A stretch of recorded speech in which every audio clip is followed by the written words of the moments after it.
Hey guys, today we're going to do the sideline leg series that I often teach to strengthen your external hip rotators, because I find that off of us, if often we walk with a sway, then we're causing problems for our hips and our SI joints, and we often end up with lower back pain, and it can affect our running and all things like that. So this is kind of like a one-hit wonder workout because it checks the boxes for so many things that our body needs.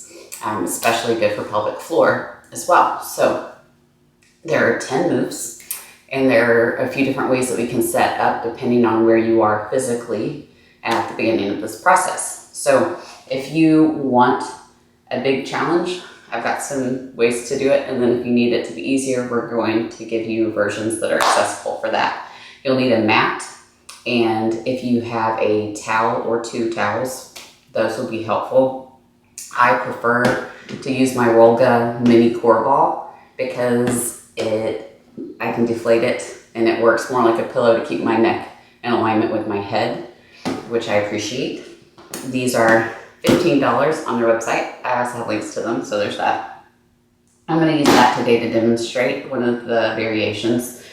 You can also use something to support your waistline. So we're going to lay down on our mat.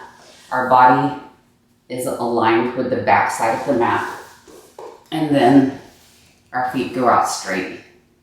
I'm going to use my core, and I swing my legs to the high diagonal so that my body from my shoulders to my booty are in line with the back side, and then my legs are just going up the high angle. Now, with my upper body, I can do a few different things. In the classical Pilates form, I would interlace my fingers behind my head is pressing into my hands into my head, my elbows are reaching wide towards opposite ends of the room, and then you'll notice that my waist, I'm going to tuck this here so you can see, isn't dropping, it's staying high the whole time. So this is the hardest position, right? If I were to do things from here, if that is too hard for my body where it's at currently, I can come down to one elbow, but see how that wants to pull my waist to the mat and it shifts my hips? That is not ideal. So instead, if I come down on my forearm, I'm able to pull my waist up and restack my hips properly, so that works for a variation.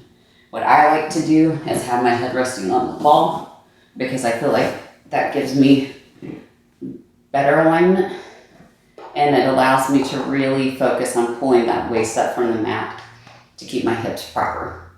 Now, if your abdominals are not strong enough yet to stay pulled up the whole time so that your hips stay stacked, you can use a half roller, and it slides right on there under the small of your waist. So it's just underneath my ribs and before my hips, and then I'm squeezing my abdominals to pull away from it, and it helps my hips stay stacked.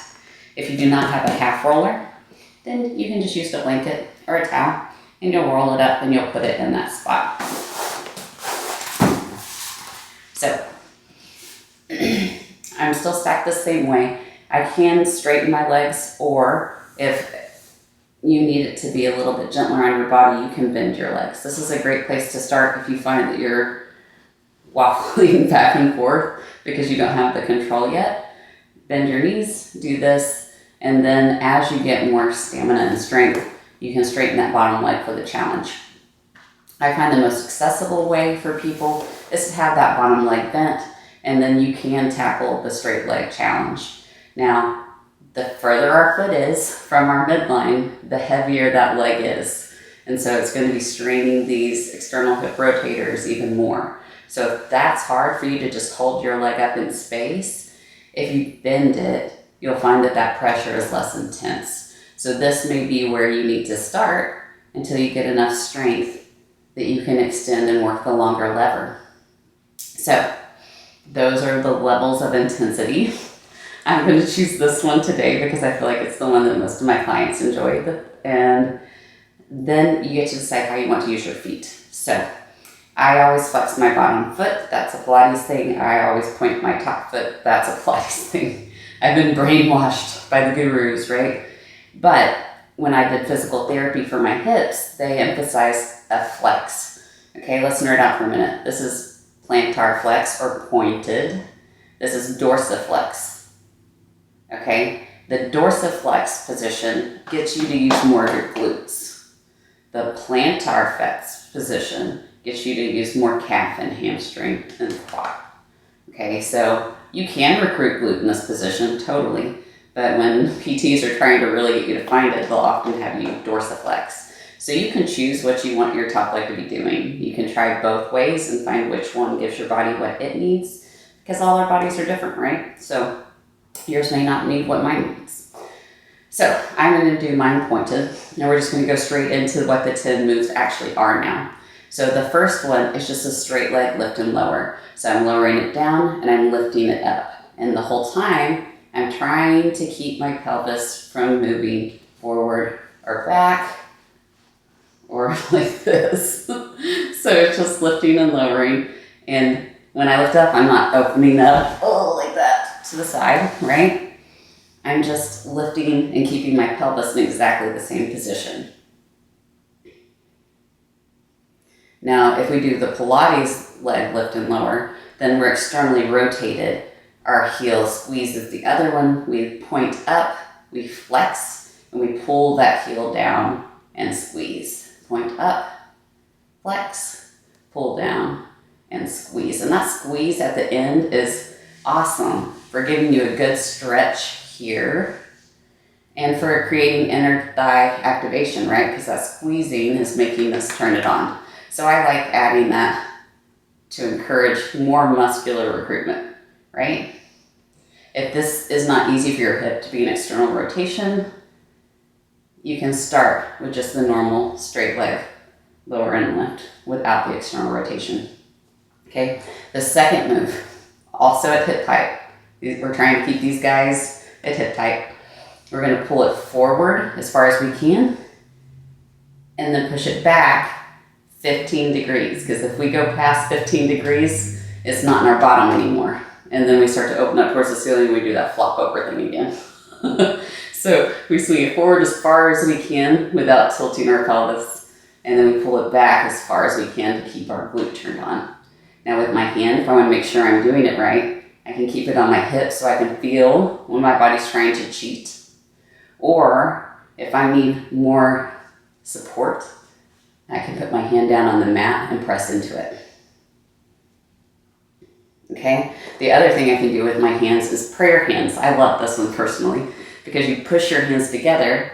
It helps you pull up from your waist even more because it recruits your serratus and then turns on all those muscles in your back and then your pectorals. So you've got all of this working with your legs. So that's kind of nice to add on once you figured out what to do with your legs. Now the next move, number 3, is internal rotation. So again, my hips are stacked. I'm turning my foot towards the mat and then I'm pulling the heel up. So I tap my toe, I pull my heel towards the ceiling. My foot position is not changing. So what I see people do oftentimes is they'll point to go down and then they let it open to come up. That's because it doesn't feel good to them. We need to work those muscles in this range. And so it feels really awkward if you're doing it right. But toe and then pull the heel. Okay, then the next one is opposite, it's the external. So if you didn't do the external Pilates way for your leg lift and lower, this is where you're getting that activation. And again, I'm squeezing my legs together before I pull it back towards the ceiling. And then we go into circles. So I'm pointing my toe. I draw circles as big as I can control, so no hip flopping. And then I'll reverse my direction as well. Now you can do them big as long as you can control how big they are. I find it's often easier to start with smaller ones. Okay, then you're gonna do like a leg press move. It's knee to chest, and then we drive away.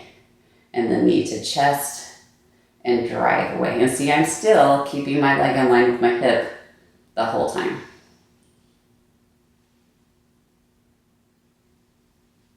And you get a good glute stretch when it's up here. You should feel the eccentric stretch, and then you push to activate it. Then we're gonna do the rainbows. So if you point your toe, I'm drawing a rainbow over my foot, this on the mat. Just going in front of it, tapping, pulling behind it, tapping.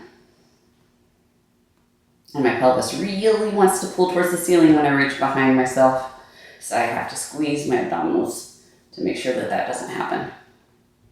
And then you're going to do internal rotation kickback.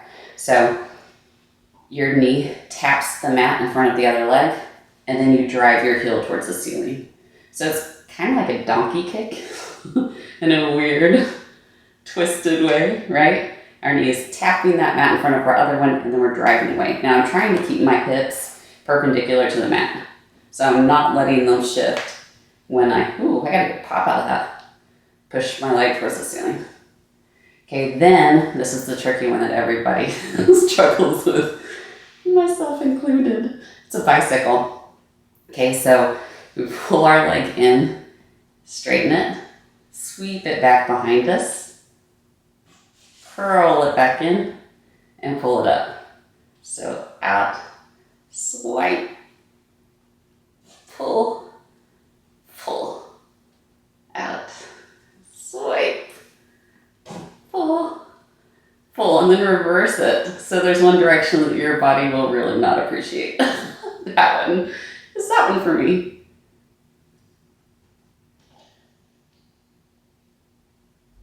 And then the clam. So PTs, we all have this thing about clams, right? Are they effective? Are they not effective? It's a whole thing.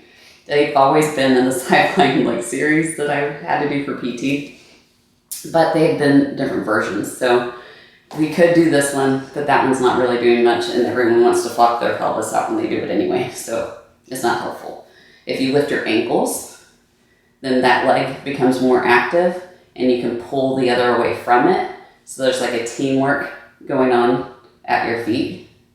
So I like what that one's doing for our external hip rotators. The other thing that you can do is ground this leg, and then this leg lifts away from it for the clam. And that one you can really feel in your glute max and knee. Okay, so this is a really good version of clam to do to get more recruitment. And think about this leg. So in all of these moves, right, we're focused on what the top leg is doing. But this bottom leg the whole time is pushing itself into the mat, and it's helping the top leg by doing that. So when we go to the other side, it's going to be a little tired. So I always tell people in Pilates, we do the weak side first, then the strong side, and then we come back and we do the weak side again. So I started with my left because it's the weakest link. So then I go to the other side, and I'll feel tired already, right? Because my bottom leg has been balancing me the whole time. And then I'll come back and I'll do my weak one again so that it can hopefully catch up to the big guns, okay? If you have any questions about how to do any of these moves, or if your body is struggling with them because it's the physical limitations that you have, there are more modifications and variations that we could add in. But again, I could be here for an hour trying to give you more things to try. So just message me and let me know what works, what doesn't work, and how you've seen this series change your body. Because I know it's definitely changed mine. After having surgery on both hips, it has strengthened them in a way that made it where I can run again. So here's hoping it blesses you too.